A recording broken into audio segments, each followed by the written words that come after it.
오늘의 말씀은 사도행전 8장 3절에서 6절 말씀입니다.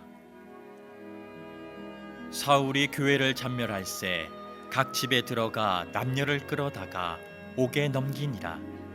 그 흩어진 사람들이 두루 다니며 복음의 말씀을 전할세 빌립이 사마리아 성에 내려가 그리스도를 백성에게 전파하니 무리가 빌립의 말도 듣고 행하는 표적도 보고 한 마음으로 그가 하는 말을 따르더라.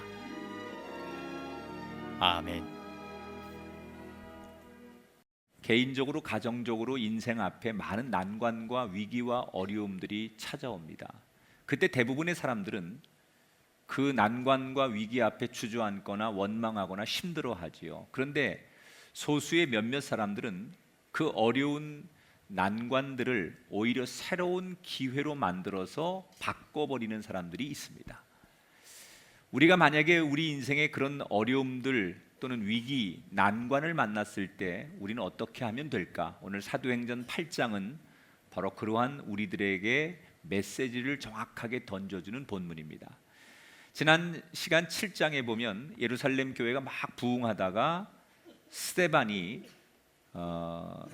종교 재판에서 돌에 맞아 죽는 끔찍한 일을 겪게 됩니다.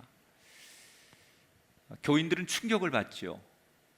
하나님을 위해 복음을 전하고 신앙생활 잘한 지도자인 스데반이 그렇게 비참하게 죽는 모습을 보면서 하나님은 왜 우리를 지켜주지 않는가, 이런 원망도 하기 시작합니다. 그런데 원망할 틈이 없습니다. 왜? 스데반을 죽인 사람들이 이제는 스데반이 아닌 예루살렘에 모이는 그 교인들을 노골적으로 핍박하기 시작합니다. 얼마나 핍박을 하는지 견딜 수가 없습니다. 잡아다가 고문을 하고 때로는 잔인하게 인생길을 가로막기도 하고 그리고 모욕을 주기도 하고 도대체 살아갈 수 없을 정도로 예수 믿는다는 한 가지 이유 때문에 극심한 박해가 시작이 됩니다. 그래서 사람들이 할 수 없이 그 박해를 피해서 하나 둘씩 예루살렘 교회를 떠나게 되는 이야기, 그것이 오늘 8장의 시작입니다. 1절을 보겠습니다. 그날에 예루살렘에 있는 교회에 큰 박해가 있어 사도 외에는 다 유대와 사마리아 모든 땅으로 흩어지니라. 교인들은 다 흩어졌다는 거예요. 그런데 사도들, 목회자들만 끝까지 남았어요. 목회자들에겐 핍박이 없었을까요? 아니죠. 그들에게도 핍박이 있었는데 그래도 목회자는 목회자예요. 교인들은 교회를 떠나도 목회자들은 교회와 함께 죽고 교회와 함께 사는 게 목회자니 교회를 떠날 수 없어서 그들은 예루살렘에 머물고, 교인들은 그 핍박과 어려움을 견디지 못해 유대와 사마리아로 피하게 되는 거죠. 여기서 중요한 것은 부흥이 일어날 때 사단은 결코 가만히 보고 있지 않는다는 거예요. 어떻게 하든 간에 그 부흥을 가로막고 방해하려고 하는 게 사단의 전략이죠. 자, 정든 교회를 떠나는 이 교인들의 마음이 어땠을까요? 우리 교회에도 북녘 땅이 고향인 실향민들이 있어요. 가끔 그분들과 이야기를 나누다 보면 잠시 피난 올 줄 알았는데 이렇게 영영이 돌아갈 수 없는 그런 곳이 될 줄 몰랐다. 그리운 가족, 고향 땅, 아직도 눈에 선한데 그곳을 돌아갈 수 없다는 그것에 대해서 절망하고 아파하시죠. 그리고 어떤 분은 그곳을 떠나올 때 너무 슬프고 괴로운 그때를 회상하는 분들을 만나게 됩니다. 지금 예루살렘 교회 교인들이 그런 상황입니다. 할 수 없이 교회를 핍박 때문에 떠나야 되는 거예요. 그런데 그러면 낙담하고 절망하고 원망해야 되는 게 당연한데 교회를 할 수 없이 어렵게 떠나는 이 교인들의 태도가 어땠느냐? 자, 그들이 교회를 떠나서 원망하고 절망하는 게 아니라 4절에 보니까 그 흩어진 사람들이 두루 다니며 복음의 말씀을 전했다 그랬어요. 우리가 예상한 대로 낙심하고 신세한탄하고 누구를 원망한 게 아니라 뭘 했다는 거예요? 더 신앙생활 열심히 했다는 거예요. 여러분, 이들이 지금 큰 위기를 만났어요. 난관을 만났어요. 지금 가장 힘들 때예요. 근데 힘들 때 이들이 뭘 합니까? 힘들 때 더 많이 기도했고, 힘들 때 더 많이 예배했고, 힘들 때 더 많이 찬송했어요. 힘든 문제를 세상의 방법으로 해결해 보려고 하지 않고 신앙의 본질적인 것으로 해결해 보려고 노력했다는 거예요. 이것이 오늘 첫 번째 우리에게 주는 팁이에요. 난관을 만나시거든, 여러분 위기를 만나시거든, 신앙의 기본, 본질에 충실하십시오. 어떤 일이든 그렇습니다. 모든 어떤 종사하는 자기 일 가운데 어려운 문제가 생기면 기본으로 돌아가는 거예요. 처음으로 돌아가는 거예요. 기초로 돌아가는 거예요. 지금 신앙의 어려움을 만난 이 사람들이 이 어려움을 정치적인 문제로 또는 돈의 문제로, 관계의 문제로 풀지 않아요. 어려울수록, 힘들수록 난관이 찾아왔는데 그 문제를 더 본질적인 근본을 충실히 진행하면서 풀려고 애를 썼다는 거예요. 그랬더니 무슨 일이 일어나느냐, 그들에게 곧 7절 8절에 보니까 더러운 귀신들이 크게 소리를 지르며 나가고 또 많은 중풍병자와 못 걷는 사람이 나으니 그 성에 큰 기쁨이 있더라. 오히려 본질적인 일에 충실하니까 얼마 지나지 않아서 그들에게 또 다른 하나님의 기적들이 일어났다는 거예요. 여러분, 이런 인생을 뭐라고 하는 줄 아십니까? 난관을 기회로 만든 인생이라고 해요. 어떻게 이 사람들이 교회를 정말 도망치듯 떠나왔는데 다른 곳에 가서 더 이렇게 큰 일을 할 수 있었습니까? 여전히 그들은 어느 곳에 가든지 기본적인 일에 충실했기 때문이에요.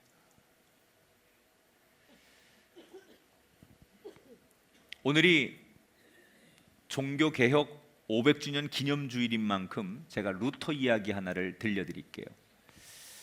1517년 마틴 루터가 비텐베르크 성당에 95개주의 방방문을 붙입니다. 여기에 분노한 교황청이 추기경을 보내서 루터를 신문하기 시작하죠. 추기경이 추궁하면서 루터에게 너 회개해라 이렇게 요구했지만 루터는 거부합니다. 그리고 면죄부를 파는 이 당시의 천주교를 향해서 교회는 개혁돼야 된다고 저항하지요. 결국 루터는 독일 황제로부터 제국의 추방령을 받게 돼서 그는 그때부터 동료 몇 사람과 함께 도망자가 됩니다. 그런데 언제까지 도망을 다녀야 될지, 밖에 나가면 복면을 쓰고 변장을 해야 되고 집에 있을 때는 언제 자기를 잡으러 올지 모르니까 불안한 거예요. 그래서 그가 아주 신경이 예민해지고 날카로워지면서 한때는 헛것이 보이기 시작해요. 자기 앞에 악마가 나타나서 자기를 정죄하는 그런 일을 그가 경험하면서 고통스러워합니다. 이 끝나지 않을 것 같은 괴로운 시간을 어떻게 이겨낼까? 루터가 오늘 생각하죠. 내가 이 지금 나에게 찾아온 이 인생의 위기를, 여기 숨어서 지내는 이 고통스러운 순간을 어떻게 이겨낼 것인가? 그래서 그가 선택한 방법이 뭐냐? 성경을 독일어로 번역하는 거였습니다. 지금 이 무료하고 두렵고 힘든 시간을 뭘 해서 이길까? 사람들에게 신세한탄하고 사람들을 만나서 다른 얘기하면서 이 두렵고 불안한 마음을 이기지 않고 성경을 번역하면서 하나님 말씀을 가까이 하면서, 다시 말하면 더 신앙적인 본질에 충실하면서 그 두려움과 그에게 찾아온 이 난관을 이겨내려고 노력했다는 거예요. 그래서 독일어로 성경이 번역되고 그러면서 이 종교 개혁이 더 많이 확산됐어요. 사랑하는 여러분, 여러분에게 저는 오늘 이 말씀이 답이 되길 주의 이름으로 축복합니다. 힘드십니까? 어려우십니까? 가정과 인생과 여러분 신앙의 난관을 만나셨습니까? 그렇다면 여러분에게 더 신앙적인 본질로 돌아가십시오. 힘들수록 말씀을 가까이 하고, 힘들수록 더 많이 기도해야 되고, 힘들수록 찬송을 입에 달고 살아야 됩니다. 그래야 하나님이 그 사람에게 힘도 주시고 문제도 해결해 주시지. 힘들다고 기도를 멈추고, 힘들다고 말씀이 아닌 세상 사람들의 이야기를 듣고, 힘들다고 기도가 아닌 오히려 세상을 의지하는 사람은 그 문제가 악순환이 되어서 더더욱 고통을 주지만, 힘들수록 위기가 올수록 본질로 돌아가는 사람에게 하나님은 길을 열어 주실 줄 믿습니다. 자, 이렇게 예루살렘 교회를 할 수 없이 떠난 교인들이 곳곳에 흩어져서 전도를 하기 시작해요. 그 중에 7명의 지도자 가운데 한 사람이었던 빌립이라고 하는 사람이 몇몇 사람과 함께 어디로 피신을 하느냐? 사마리아로 피신을 합니다. 그리고 그곳에 가서 예배를 드리고 사람들에게 복음을 전하고 예수님을 전했는데 웬일입니까? 사마리아 사람들이 기다렸다는 듯이 빌립이 전한 복음을 듣고 막 교회로 몰려들기 시작하는 거예요. 그래서 빌립이 임시로 교회를 세워서 개척을 했는데 거기가 막 요즘 말로 엄청나게 부흥이 되는 거예요. 그러니까 이 소식을 들은 예루살렘에 남아있는 사도들이, 베드로와 요한이 평신도 가운데 한 명이 자기 교인이 저 사마리아에 가서 교회를 조그맣게 개척했는데 이 교회가 엄청나게 부흥한다는 얘기를 듣고 베드로와 요한이 그 빌립도 격려할 겸 축복해 줄 겸 그 사마리아 교회를 방문하게 돼요. 사실은 예루살렘에 있는 사도들이 이 사마리아 빌립이 지금 개척한 교회가 부흥한다는 얘기를 듣고 놀랬거든요. 두 가지 면에서 놀라는 거예요. 첫째, 목회자도 아닌 평신도가 그렇게 교회를 부흥했다는 거에 놀랬을 것이고, 두 번째는 어떻게 사마리아라는 곳이 부흥할 수 있을까? 여러분, 사마리아는 유대인들이 같은 동족인데 유대인들이 정말 무시하는 땅. 사마리아 사람들은 아주 그 차별하는 사람들 중에 대표적인 사람들이에요. 심지어 이런 얘기가 있어요. 개하고 사마리아 사람하고 있으면 개를 선택하지 사마리아 사람을 선택하지 않을 만큼 같은 민족끼리도 그렇게 지역적인 차별성을 두고 편견을 가지고 보던 사람들이 사마리아 사람들이에요. 그런데 그렇게 하나님도 버렸다라고 생각하는 그 사마리아 땅에 부흥이 일어났다고 하니까 너무나 이 사도들이 놀라는 거예요. 왜 유대인들은 그렇게 같은 동족인 사마리아를 그렇게 편견하고 미워했을까? 이유가 있습니다. 역사를 거슬러 올라가면 아수르와 이스라엘이 전쟁을 할 때가 있었어요. 그때 아수르에게 전쟁에서 이스라엘이 집니다. 그래서 아수르의 왕이 사마리아 땅에다가 자기네 민족을 비롯한 이방 민족들을 잔뜩 들여보내요. 그래가지고 거기에 일종의 자기들의 문화, 자기들의 종족의 씨를 퍼뜨립니다. 그러다 보니까 사마리아에 살고 있는 유대인들이 아수르라고 하는 이방 사람들과 결혼을 하면서 소위 혼혈족이 많이 태어난 거예요. 그러니까 옛날에 여러분 저기 경기도 북부 쪽에 가면 의정부나 동두천 이런 데 가면 아버지는 미국 분이고 어머니가 한국 분인 사이에 태어난 그런 분들이 많이 있었죠. 그러니까 외모가 딱 혼혈인데 한국말 하면 그거에 대해서 사람들이 약간 그런 눈으로 보듯이 그 당시에 사마리아는 그런 사람들이 많이 살던 곳이 역사적으로. 그러니까 유대인들은 굉장히 전통주의자고 단일 민족주의고 하나님 앞에 성결을 강조하는 사람들이기 때문에 그런 혼혈족, 다른 이방인의 피가 섞인 이 사람들을 같은 민족으로서 수치스럽게 생각하고 하나님도 저 사마리아 땅은 구원해 주지 않는다 이런 편견을 가지고 늘 바라봤던 사람들이에요. 그래서 사마리아 사람들을 늘 무시했는데 아니 그 사마리아 땅에 빌립이 지금 핍박 때문에 피난 가가지고 교회를 세웠는데 그 교회가 엄청나게 부흥한다니까 놀라운 거예요. 그래서 사실 확인을 하려고 베드로하고 요한이 그 땅을 방문하게 되죠. 근데 가보니까 소문대로예요. 사람들이 엄청나게 모이고 사모하는 거예요. 그래서 목회자인 베드로와 요한이 한 사람 한 사람 그들에게 안수를 해주는데 그때 엄청난 성령의 역사가 나타나죠. 여러분, 사람들은 그 사마리아 땅이 버림받은 땅이라고 정죄했습니다. 아무도 그 땅을 축복하지 않았습니다. 아무도 그 땅에다 교회를 세울 생각 안 했습니다. 그런데 사람들이 버리고 세상이 버린 그 땅에 부흥이 일어나고 성령의 역사가 나타났어요. 이 얘기는 무슨 얘기냐? 사람들은 버려도 하나님은 버리지 않는다는 거예요. 여러분, 하나님 앞에는 버림받은 인생이 없어요. 혹시 부모가 날 버릴 수 있어요. 세상이 날 버릴 수 있고 내 동료가 날 버릴 수 있지만 하나님은 나를 버리지 않는다. 하나님 안에 버림받은 인생, 버림받는 가정, 버림받는 땅은 없어요. 어디든지 복음이 들어가면 아름답게 변화되는 것을 믿으시기 바랍니다. 세상 앞에 상처받고 버림받았다고 생각하는 인생일수록 하나님 앞에 자기를 투영하면 내가 버림받지 않았다는 것을 분명히 알게 될 수 있어요. 사마리아 땅은 버려진 땅이 아니었어요. 사람들은 그 땅을 버렸을지 몰라도 하나님은 그 땅을 사랑하고 계셨어요.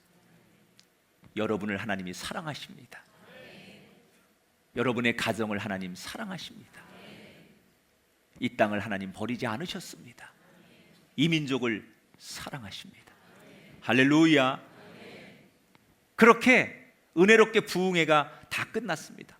그래서 이제 사람들이 성령 충만 받고 다 각자 집으로 돌아갑니다. 그런데 한 사람이 돌아가지 않고 조용히 인파 속을 헤치고 나와 사도들인 베드로와 요한에게 와서 뭔가 은밀한 제안을 하기 시작해요. 이 사람은 누구냐? 바로 그 사마리아 지역에서 굉장히 유명한, 웬만한 사람들이 다 아는 시몬이라고 하는 마술사예요. 굉장히 아마 유명했던, 사람들이 다 아는 그런 사람이에요. 그런데 이 사람이 빌립이 와가지고 전도하고 수많은 기적을 보이자 예수를 영접하고 세례를 받고 빌립을 따라다니다가 지금 목회자인 베드로와 요한이 와서 부흥회를 하는데 빌립이 전한 복음보다 훨씬 강하고 그리고 기적이 강하게 일어나니까 이 시몬이 거기에 충격을 받아요. 그리고는 사도들인 베드로와 요한에게 뭘 제안하느냐? 18절에 19절 볼게요. 시몬이 돈을 내놓고 당신들의 권능을 내게도 주어 내가 누구든지 안수하는 사람에게 똑같이 성령을 받게 당신들의 능력을 나에게 가르쳐 달라.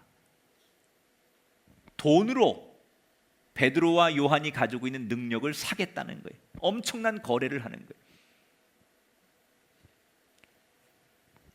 자, 여러분이 사도라면 어떻겠습니까? 견물생심이라고 어떤 사람이 한 10억 갖고 와서 능력을 구하면 어떻게 하시겠습니까? 근데 사도들은 흔들리지 않아요. 오히려 격분하며 성령의 능력을 돈으로 거래하려고 하는 이 시몬을 책망하죠. 21절 22절 하나님 앞에서 내 마음이 바르지 못하니 너의 이 악함을 회개하고 주께 기도하라. 여러분, 예수를 믿는다고 다 거듭난 게 아니에요. 세례 받았다고 다 거듭나고 교회 다닌다고 다 거듭난 게 아니에요. 지금 이 시몬이 빌립에게 전도를 받아서 세례도 받고 교회를 다니고 있었어요. 그런데 어느 날 정체가 드러나는 거예요. 정체가 밝혀진 거예요. 사단은 반드시 이 시몬 같은 사람을 통해서 교회 부흥의 불씨를 꺼트리고 본질을 훼손하려고 해요. 여러분, 이 시몬이 끝까지 회개하지 않습니다. 성경에 보면 베드로 사도를 제일 힘들게 하는 그 괴수가 돼요. 대적자가 돼요. 분명히 세례 받았어요. 교회를 다니고 있었어요? 부흥회도 참석해서 은혜도 받았어요? 그런다고 거듭난 게 아니에요. 하나님을 인격적으로 만나야 거듭나지는 거예요. 우리가 물로 세례를 받았다고 해서 내가 그리스도인이 된 것은 맞지만 그것이 거듭남을 얘기하는 것이 아니라 하나님을 인격적으로 만날 때 비로소 거듭남의 체험이 있게 되는 것을 믿으시기 바랍니다. 여러분, 이 시몬은 지금까지 사람들의 눈을 속여서 돈을 많이 벌던 사람입니다. 여러분, 마술이라는 게 그런 거 아니에요? 사람들의 눈을 속여서 사람들을 놀라게 해서 돈을 버는 사람들을 마술사라고 해요. 그런데 마술이라는 것은 사람을 놀라게는 하지만 사람을 진짜 평안하게 하고 영생을 주지는 못해요. 이 시몬의 관심은 어떻게 하면 사람들을 놀라게 해서 돈을 많이 벌까? 늘 그 관심밖에 없었어요. 그 관심으로 교회를 보니까 교회는 그에게 신세계인 거예요. 일단 사람들이 많이 모이죠. 여기서 마술을 보이면 이 많은 사람 앞에 돈을 벌기가 쉬운 거예요. 그리고 빌립, 그리고 베드로, 요한, 이 사람들이 나타나는 능력은 자기가 가지고 있는 마술보다 더 새로운 신세계예요. 적어도 여러분, 이 시몬은 뭐가 문제냐? 예수님이 누군지, 하나님이 누군지 이거 관심 없어요. 그냥 지금 베드로와 요한과 빌립이 나타나고 있는 그 성령의 능력, 겉모습에만 관심이 있는 거예요.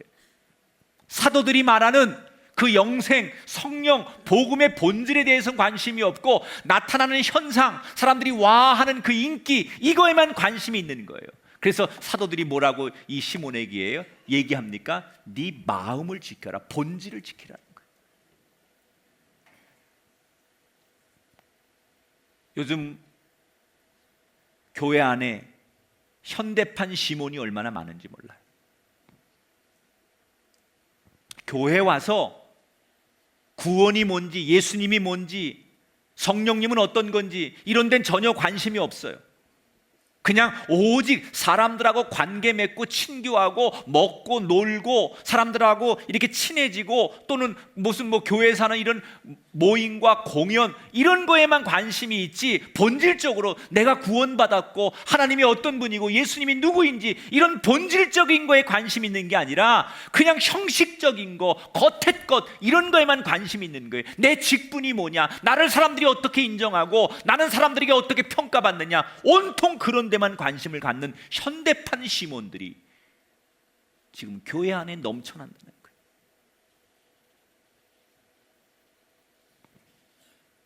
신앙은 겉의 것을 추구하는 게 아니라 본질을 추구하는 거예요. 여러분, 겉모습에 현혹되는 현대판 시몬이 되지 마시고 여러분의 마음과 중심을 바로 세우는 분이 되기를 주의 이름으로 축원합니다. 난관을 이기는 두 번째 방법은 겉모습에 현혹되지 말라는 거예요. 지금 이 시몬은 눈에 보이는 것, 손을 얹어 기도하니까 환자가 일어나고 귀신 들린 사람이 정신을 차리고 건강해지고 귀신이 쫓겨나는 이런 겉의 것에 대해서만 관심을 가지니 그 복음의 본질, 성령의 역사 이런 걸 보지 못하는 거예요.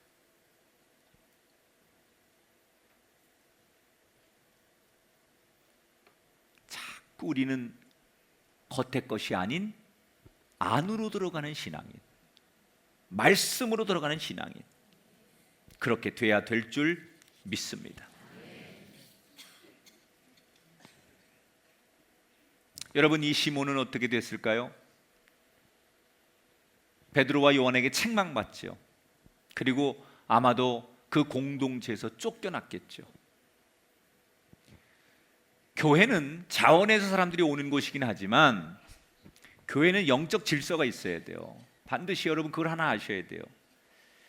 아니, 우리 집에 도둑놈이 들어와가지고 안방 거실 막 다니면서 그냥 마음대로 막 집을 어지럽히고 힘들게 하는데 그거 지켜보는 사람이 있습니까? 교회는 때로는 이단들이나 교회를 힘들게 하는 현대판 시몬 같은 사람들 앞에 단호해야 돼요. 그걸 못하면 자기 집을 못 지키는 거예요. 하나님의 성전을 자기들이 못 지키는 거예요. 여러분, 이단들이 들어와서 교회를 가머니설하고 교인들을 죽이고 양들을 죽이고 다른 사람들을 불행하게 만드는 이런 일들을 보면서도 교인들은 나와 관심 없는 거니까 교회는 그러면 안 된다고 말하는 분들이 있는데, 그렇지 않습니다. 이 시몬을 베드로와 요한은 격분합니다. 교회를 마술사 기질로 만들려고 하는 이 시몬을 내쫓습니다. 교회는 때로는 부드럽지만 단호하고 원칙적이어야 된다는 거예요.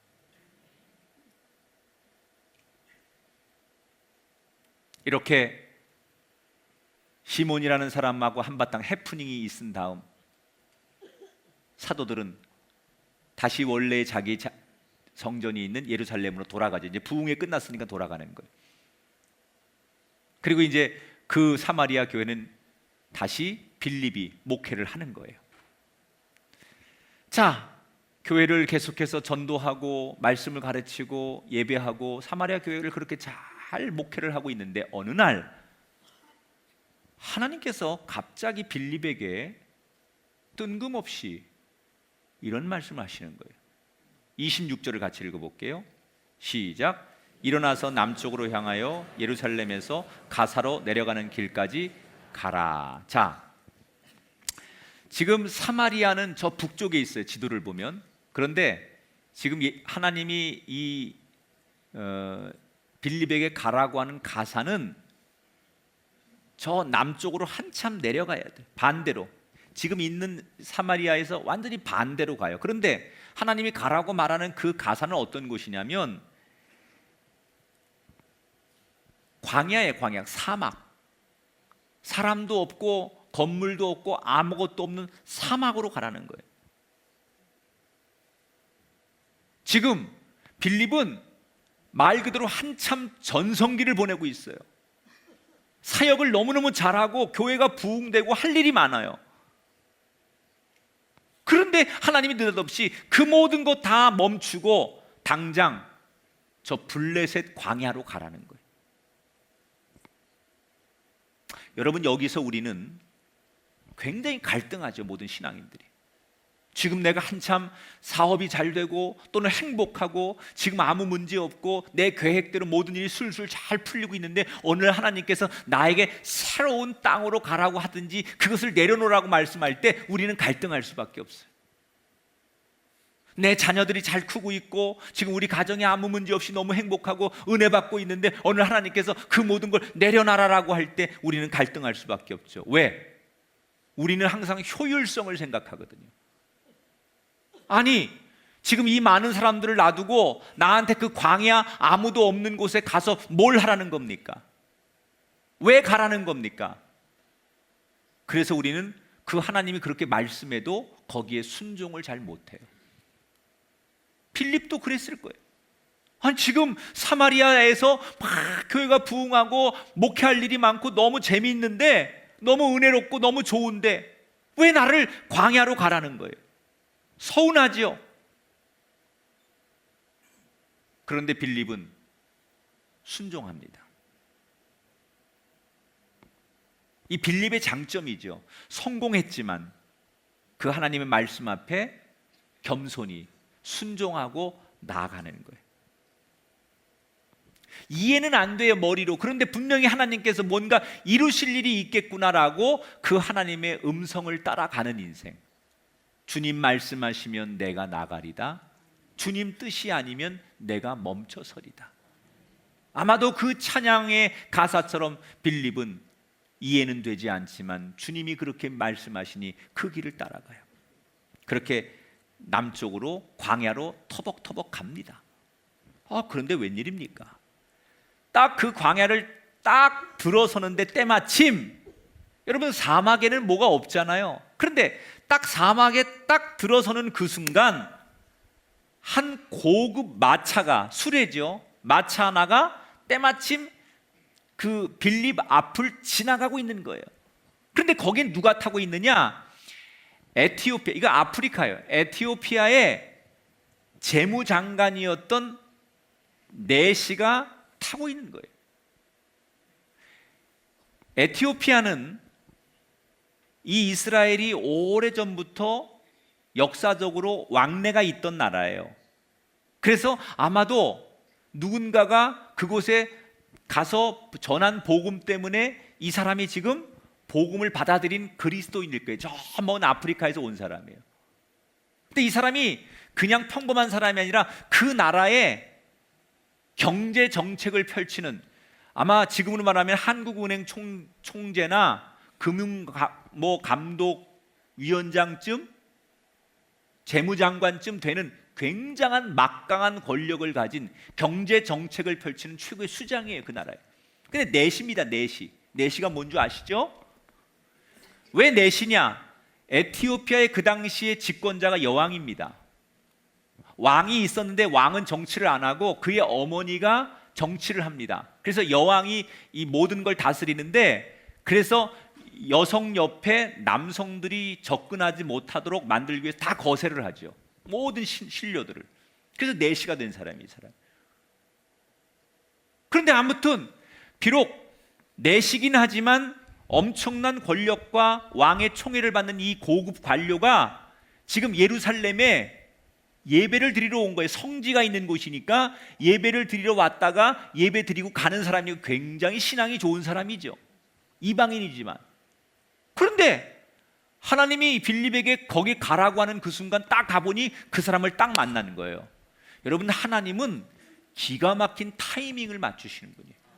꼭 만나야 될 사람 여러분 길 가다가도 만나게 될 거고, 여러분이 꼭 도움을 받아야 될 사람 기가 막히게 하나님 만나게 하실 줄 믿습니다. 그게 하나님의 역사예요. 그런데 이 수레 안에 이 내시가, 이 장관이 뭘 읽고 있는데 가만 보니까 구약 성경을 읽고 있는 거예요. 근데 그 구약 성경이 어떤 대목이냐면 이사야 53장 7절 8절을 읽고 있는데 거기 뭐라고 써 있어요? 그가 도살자에게로 가는 양과 같이 끌려갔다 그랬어요. 근데 이 이사야의 예언을 읽으면서 이 내시가 도대체 이게 무슨 말이야? 그가 누구야? 여기서 예언하는 그라는 분이 누구야? 이러고 막 고민을 하고 있는데 빌립이 그걸 이렇게 보면서 당신 이게 무슨 뜻인 줄 알고 이 성경 읽는 거냐고 물었더니 이 내시가 누가 가르쳐주지 않아가지고 이 말씀을 읽으면서 그렇지 않아도 잘 모르고 있었는데 당신 혹시 이 말씀 좀 가르쳐줄 수 있냐고 빌립을 자기 마차에 태워서 같이 성경 공부를 하는 거예요. 무슨 얘기를 하면 좀 놀래고 그래봐요.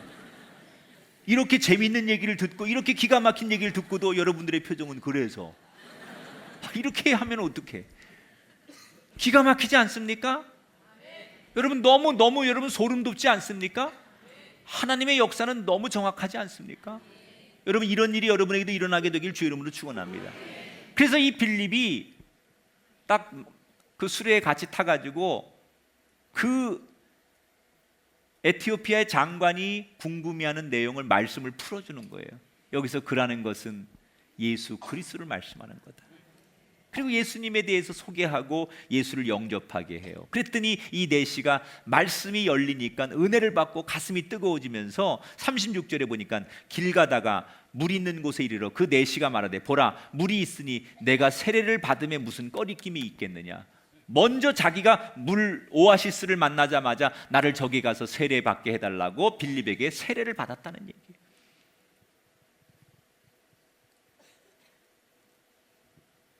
여러분 한 인생을 설득하고 변화시키는데 빌립은 뭘로 합니까? 말씀이 주목이었어요. 궁금함, 인생의 갈증을 뭘로 풀어줘요? 철학으로 풀거나 뉴스로 풀거나 여러분 사람들의 다수결의 의견으로 풀지 않아요. 말씀으로 풀었어요. 여러분 인생의 문제가 말씀으로 풀려지게 되길 바랍니다. 여러분의 미래가 말씀으로 풀려지게 되길 바랍니다. 자녀의 여러분의 인생의 문제, 건강의 문제, 경제의 문제, 말씀 안에 문제가 풀려지게 되고 말씀으로 해결되고 말씀 안에 답이 있게 되길 주의 이름으로 축원합니다.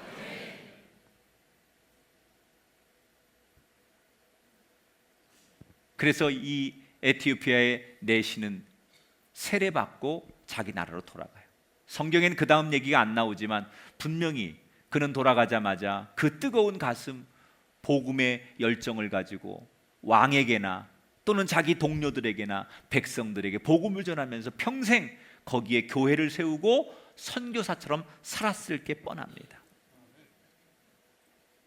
자, 이 이야기를 우리가 지금 성경 이야기를 하면서, 그러면 하나님께서 처음에 빌립에게 남쪽으로 내려가라고 하셨을 때 그때는 솔직히 이 내시를 만날지 아닐지 모르니까 처음에는 분명히 마음이 불편했을 거예요. 왜 나를, 지금 잘하고 있는 나를 아무것도 없는 광야로 처음으로 나를 내보내시는 걸까? 그런데 그런 불편한 마음을 가져가서 딱 우연치 않게 내시를 만났는데 그것이 오히려 복음을 전하고 이 빌립의 능력을 나타낼 수 있는 기회가 되었어요. 그에게 찾아온 난관이 또 다른 축복의 기회가 되었어요. 자, 여기서 마지막으로 이 난관을 위기로 바꾸는 또 하나의 힌트가 뭐냐? 따라합시다. 준비돼야 합니다. 여러분, 이 빌립이 난관을 어떻게 이겨요? 준비된 사람이었기 때문에 이기는 거예요. 예루살렘에서 처음에 사마리아를 왜 갑니까? 박해가 있으니까. 고문이 있고 감옥에 가두고 막 사람들을 때리고 잔인하게 죽이고 하니까 그것을 피해서 할 수 없이 사마리아로 간 거예요. 그런데 갑자기 계획도 없는 사마리아로 도망을 쳤지만 도착하자마자 그는 그곳에서 어디서든지 예수를 전할 만큼 전도의 준비가 되어 있었던 거예요. 낯선 땅, 낯선 사람, 아무것도 아닌 곳에 가자마자 전도할 수 있는 준비가 되어 있었던 거예요. 지금 이 광야에서 내시를 만났어요. 그런데 우연히 갑자기 만났는데도, 그 성경구들을 갑자기 내밀었는데도 그 순간에 예수를 전할 만큼 말씀의 준비가 되어 있었던 사람이에요. 목회를 하든 전도를 하든 말씀을 가르치든 빌립이 준비되어 있었기 때문에 어떤 상황에 놓여도 하나님이 그를 쓰시는 거예요. 여러분, 하나님은 어떤 사람을 찾고 계시냐? 준비된 사람을 찾고 계세요. 그래서 우리는 때를 얻든지 못 얻든지 열심히 말씀과 기도로 우리 인생을 준비할 때 어느 순간 하나님이 그 인생을 들어 쓰시는 거예요. 무슨 문제가 있다고 새벽기도 나오고, 무슨 문제가 있다고 어려움이 있다고 교회 나와서 기도하고 안수 받는 게 아니라, 때를 얻든지 못 얻든지 내가 하나님이 언제든 나를 들어 쓰시고 나를 어디로 보내시고 무슨 상황을 주시든지 간에 내가 말씀과 기도로 준비되어 있기 때문에 쓰임 받을 수 있는 그걸 준비하는 사람이, 어떤 환경에서 어떤 조건에서도 하나님 손에 붙들려 사용된다는 거예요.